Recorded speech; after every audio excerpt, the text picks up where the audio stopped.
Hello, ಹಾಂ ರೀ. ಹಾಂ ಹಾಂ, ಟೆಂಡರ್ ಹಾಕಿದ್ದೀನಿ. ಆಯ್ತು ನಾಡ್ದು ಬರ್ತೀನಿ. ಹಾಂ, ಓಕೆ. ಹಾಂ, ಅಮೌಂಟ್ ಪೇ ಮಾಡಿ ನೋಡಿರಿ. ಓಕೆ, ನಮ್ಮ ಅಸಿಸ್ಟೆಂಟ್ ಬರ್ತಾನ, ನಾಡ್ದು ಕಟ್ ಕಳಿಸ್ತೀನಿ. ಹಾಂ, ಆರಾಮೇನಪ್ಪ ದೋಸ್ತ? ಬಾ ದೋಸ್ತ, ಕುಡ್ದ. ಆರಾಮಿದೆ? ಆರಾಮೇನಪ್ಪ. Right, good. ಮನೆಗೆಲ್ಲರೂ ಆರಾಮಾರಲ್ಲ? ಆರಾಮಿದ್ದೀವಿ ದೋಸ್ತ. ಆಯ್ತು.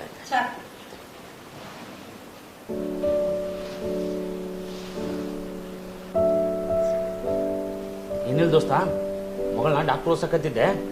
2 ಲಕ್ಷ ರೂಪಾಯಿ ಕಡಿಮೆ ಬಿದ್ದಿದ್ವು, ಫೀಸ್ ಕಟ್ಟೋದಿತ್ತು, ಅದಕ್ಕೆ ಕೇಳೋಣ ಅಂತ ಬಂದೆ. ಆಯ್ತು ದೋಸ್ತ, ಬರ್ತೀನಿ.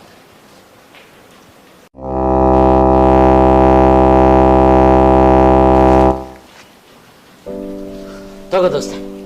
ಇವತ್ತು ಹೋಗಿ ಫೀಸ್ ಕಟ್ಟಿ ಬಂದ್ಬಿಡು. ಕಾಲೇಜಿಗೆ ಹೋದೆ ಅಂದ್ರೆ ಮಗಳ ಕಡೆಯಿಂದ ಫೋನ್ ಮಾಡ್ಸ ಭಾಳ ದಿನ ಆಯ್ತು, ಹುಡುಗರು ನೋಡಿಲ್ಲ. ಇನ್ನೇನು ಬಂದೆ ಅಂದ್ರೆ ಮಗಳು ಕರ್ಕೊಂಬ. ಹಾಂ, ರೈಟ್.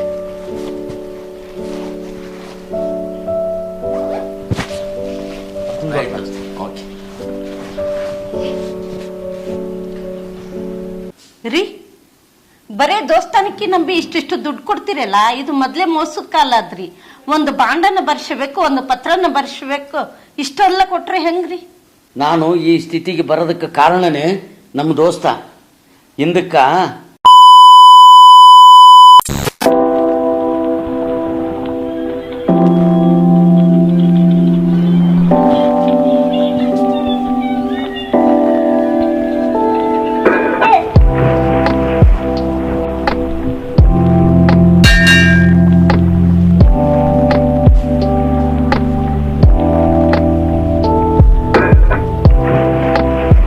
ಏನ್ ದೋಸ್ತ, ಯಾಕೆ ಬರಕ್ಕೆ ಹೇಳ್ದಿ?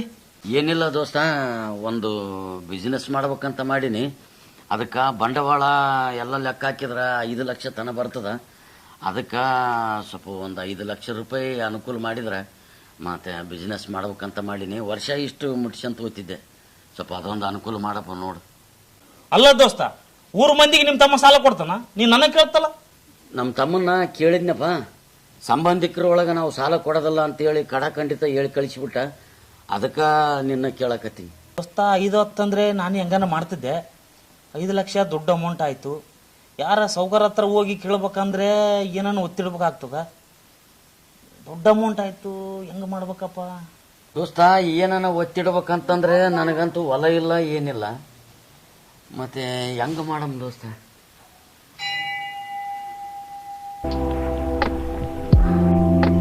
ನೋಡಿ ದೋಸ್ತ, ಎಂದು ಕೇಳಾರ್ದ ಕೇಳಿದ್ದಂದಾಗ ನಮ್ದು 5 ಎಕರೆ ಹೊಲ ಅದ. ಬ್ಯಾಂಕ್ನಾಗ ಹೋಗಿ ಒತ್ತಿಟ್ಟು ಬಿಡಮ್, ಬಿಸ್ನೆಸ್ ಚಾಲು ಮಾಡಿಬಿಡು. ದೇವ್ರ ಮುಂದೆ ಕುಂತು ಹೇಳಕತ್ನಿ, ಒಳ್ಳೇದಾಗ್ತದ. ಬಾ, ಇಷ್ಟು ಮಾಡ್ಲಿಕ್ಕಂದ್ರೆ ದೋಸ್ತನಿಗೆ ಏನಿರ್ತದ? ಬಾ, ಬ್ಯಾಂಕ್ ಹೋಗಂಬ.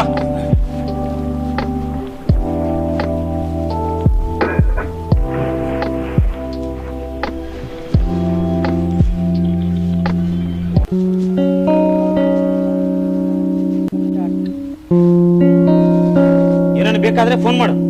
ಏನ ದೋಸ್ತ, ಭಾಳ ಉಪಕಾರ ಆಯ್ತಪ್ಪ. ಅಲ್ಲ, ನನ್ನಂಥವನಿಗೆ ಆಸ್ತಿಲ್ಲ, ಅಂತಸ್ತಿಲ್ಲ. ನನ್ನ ಏನು ನೋಡ್ಲಾರ್ದ ಒಮ್ಮಿಂದೊಮ್ಮೆಲೆ ಬ್ಯಾಂಕಿನ ನಿನ್ನ ಹೊಲನ ಹಳ್ಳಿ ಅಡವಿಟ್ಟು ನನಗೆ 5 ಲಕ್ಷ ರೂಪಾಯಿ ತಂದು ಕೊಟ್ಟು ಈ ಉಪಕಾರನ ನಾನು ಉಸಿರಿರೋವರೆಗೆ ನಾನು ಮರೆಯೋದಿಲ್ಲಪ್ಪ. ಅಂದಂಗ ದೋಸ್ತ, ಇದು ಪತ್ರನ ಒಂದು ಬಾಂಡನ ಬರ್ಕೊಡ್ತನಪ್ಪ. ಅಕಸ್ಮಾತ್ ನಾ ಸತ್ನಂದ್ರೆ ಅವಾಗ ಹೆಂಗ್ ಮಾಡ್ತಪ್ಪ? ಅಂತ ಮಾತಾಡ್ತು ದೋಸ್ತ. ನಿನಕ್ಕಿಂತ ಮುಂಚೆ ನಾನು ಸತ್ತದ್ನಂದ್ರೆ ಮನುಷ್ಯನ ಜೀವನ ನಂಬಿಕೆ ಮೇಲೆ ನಿಂತದ. ನಾವೊಬ್ರು ಕೆಟ್ಟದ್ ಮಾಡಿ ಕೆಟ್ಟದ್ ಮಾಡಲ್ಲ, ದೇವ್ರು ಇನ್ನೊಬ್ಬನ ಸೃಷ್ಟಿ ಮಾಡಿ ನಿನಗೆ ಒಳ್ಳೇದು ಮಾಡಿ ದೇವ್ರು ನನಗೆ ಒಳ್ಳೇದು ಮಾಡಿ.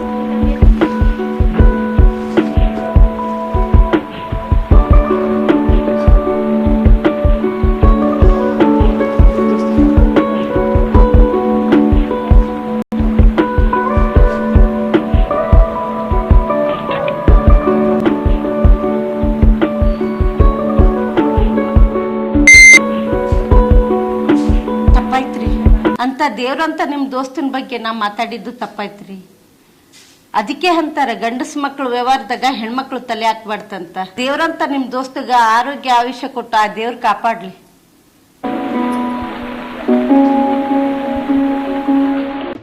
ಜೀವನದಲ್ಲಿ ಎಷ್ಟೋ ಜನ ಪರಿಚಯ ಆಗ್ತಾರೆ, ಆದರೆ ನಮ್ಮ ಸಂತೋಷಕ್ಕೆ ಕೆಲವರು ಮಾತ್ರ ಕಾರಣರಾಗ್ತಾರೆ. ಅವರೇ ನಮ್ಮ ನಿಜವಾದ ಸ್ನೇಹಿತರು. ಸಿಗದವರನ್ನು ಹುಡುಕಬೇಡಿ, ಸಿಕ್ಕವರನ್ನು ಬಿಡಬೇಡಿ, ಬರದವರನ್ನು ಕಾಯಬೇಡಿ, ಬಂದವರನ್ನು ಕಾಯಿಸಬೇಡಿ, ಕೊಡದವರನ್ನು ಕೇಳಬೇಡಿ, ಕೊಟ್ಟವರನ್ನು ಎಂದೂ ಮರೆಯಬೇಡಿ.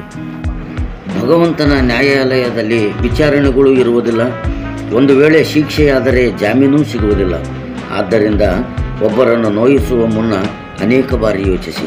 ಸ್ನೇಹದಲ್ಲಿ ಸಂಪಾದನೆಯನ್ನು ನೋಡಬೇಡಿ, ಸ್ನೇಹದಲ್ಲಿ ಸಂಬಂಧವನ್ನು ಕಾಣಿ. ಧನ್ಯವಾದಗಳು.